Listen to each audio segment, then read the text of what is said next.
You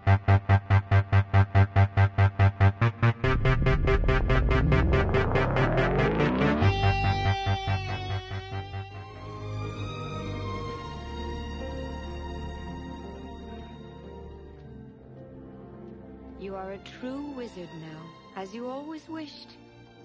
Does it make you happy? Well, men don't always know when they're happy, but I think so. And you? I'm a little afraid to go home. La dernière licorne, The Last Unicorn. Le film se caractérise par le soin apporté au décor et son animation de haute volée, qui fait rarement défaut dans le film. Le travail des couleurs impressionne vraiment, et certains choix chromatiques rappellent la magnificence des créations des studios Ghibli. L'esthétique de ce long métrage est une réussite, tant elle arrive à marier avec bonheur le dessin animé japonais et américain.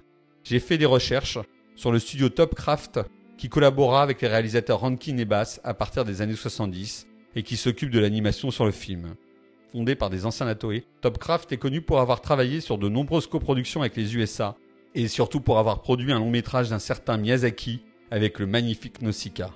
Quand le studio fermera ses portes en 85, une partie des équipes rejoindront Walt Disney Japan, alors que la majorité des animateurs sera engagée par un certain studio Ghibli qui vient de se constituer.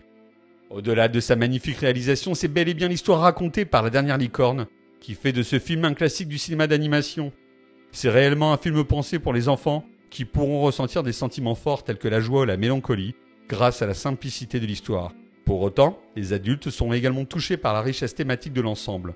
En effet, c'est un long métrage qui parle avec beaucoup d'intelligence du besoin de la croyance de l'être humain. Outre sa réalisation superbe et son scénario de grande qualité, le film est porté par l'interprétation de haute volée de comédiens de cinéma dans sa version anglaise.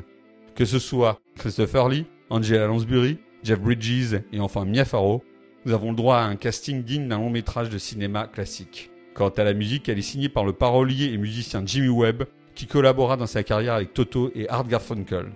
Ses compositions orientées folk sont réussies grâce à l'interprétation du groupe America, connu pour leur classique A Horse With No Name.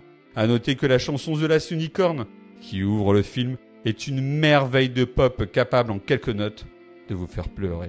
Une belle histoire parfaitement racontée et merveilleusement animée, La Dernière Licorne est un classique de l'animation à voir et à revoir absolument.